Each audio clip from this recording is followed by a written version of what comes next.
Before refrigerators, people had some clever ways to keep food cold and fresh. They had to get creative, especially in warmer climates, to make sure their food didn't spoil too quickly. One of the earliest methods was using ice and snow. In winter, people in colder areas would collect ice and snow, pack it tightly together, and store it in special buildings called ice houses. Ice houses were often built underground, or with very thick walls to keep the ice from melting as quickly. This ice would stay cold for a long time, even into the summer, and people would use it to keep food cool, or even make ice cream. In addition to ice houses, some people used cellars or caves. These underground spaces were naturally cooler than the outside air, especially in summer. People would dig cellars under their houses, or find nearby caves where they could store things like milk, vegetables, and meats. Since the ground keeps a more stable temperature, food stored underground could stay fresh for days or even weeks. People also used a method called evaporative cooling, especially in hot, dry climates.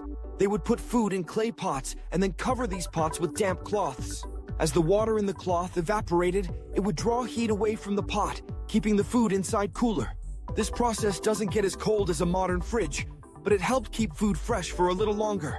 Salt and smoking were also popular ways to preserve food without needing cold storage. Salt draws moisture out of food, which helps slow down the growth of bacteria.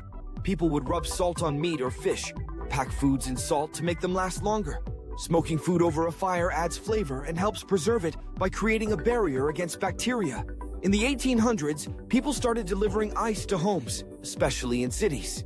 Ice would be cut from frozen lakes and rivers, stored in big blocks, and delivered to people's homes to be used in ice boxes. Today, these were insulated cabinets that held the ice, keeping food cold inside, much like a refrigerator. The ice would slowly melt, so it had to be replaced regularly, but it was a huge improvement for food storage. So, before the refrigerator, people used ice houses, cellars, evaporative cooling, salt, smoking, and eventually ice boxes to keep their food fresh. These methods might seem simple by today's standards, but they were effective and helped people preserve their food long before modern technology came along. If you like this and want to see more, please like and subscribe.